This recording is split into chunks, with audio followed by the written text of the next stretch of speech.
Right, so I've just had that kebab. I walked around the back of this church. That does turn out to be the Nicholas Church. I walked around it effectively. I'm on this canal down there now. I'm just walking without really having any idea of whether I'm going in a sensible direction or not.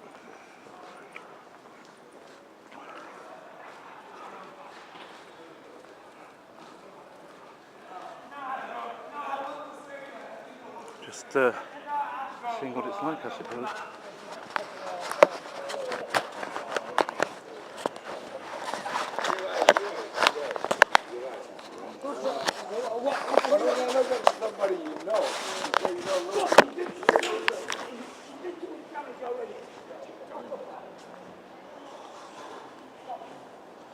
Some English person getting aggressive in his drinks. It's only 8:10. I had a few hours, yes, reading and stuff.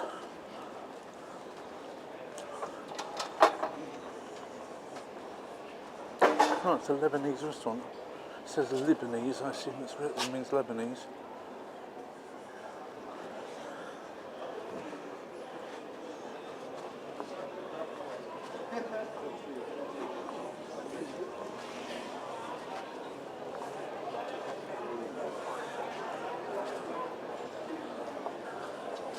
It's called Oderzijds Kolk Centrum.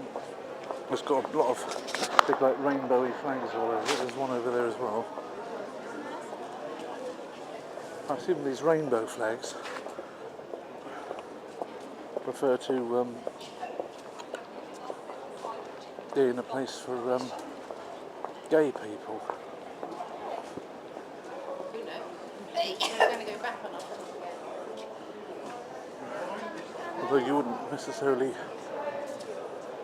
tell it from looking at the people who are in there. Some of them look like ordinary couples.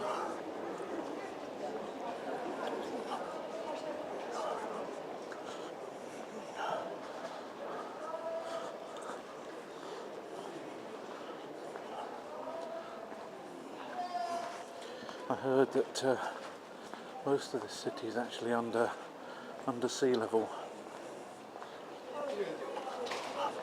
Not so far under sea level that if it all evened out, that it wouldn't be, you know,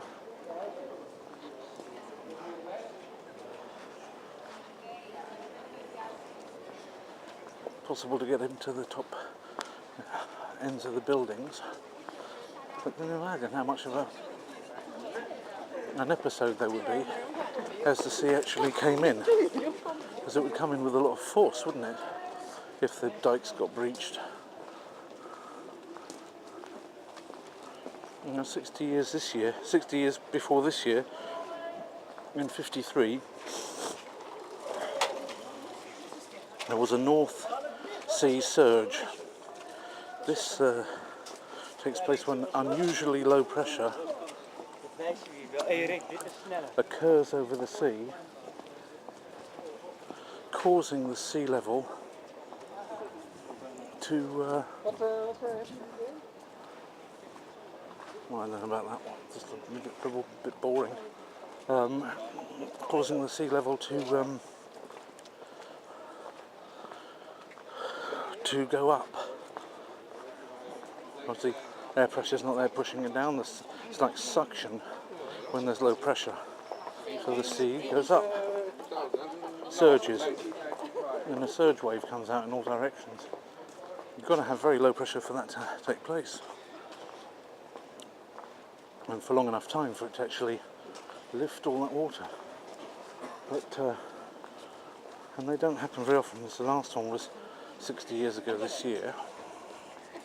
But that caused havoc both on the east coast of England, where there was lots of massive flooding, southeast England, but also it breached the dikes in Holland for a while until they could pump all the water back out again.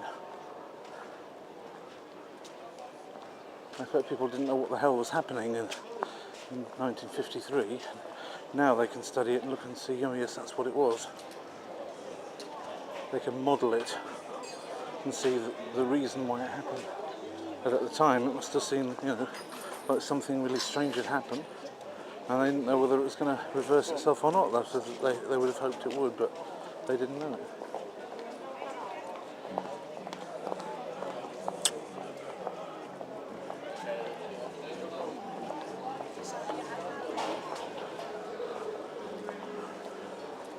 Oh, this is a Tibet restaurant there. With Chinese writing on it, as well as your Om or whatever it is in Tibetan.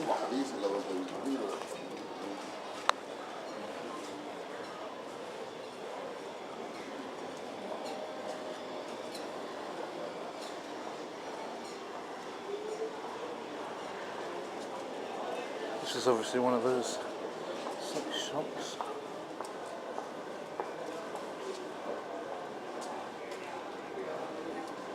And you've got seeds.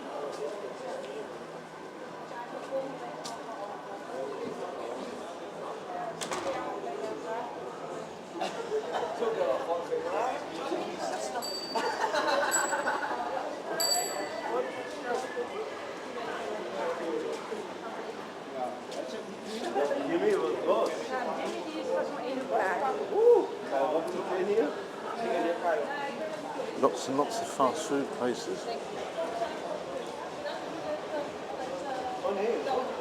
Places to just sit and drink, chat with people nearby, people you came with, or maybe other people that you just meet there.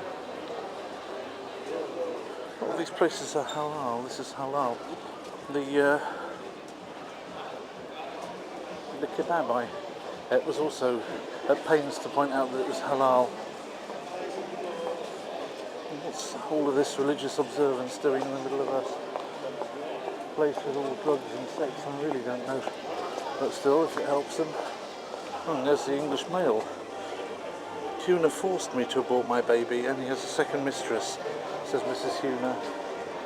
Now there's a woman with a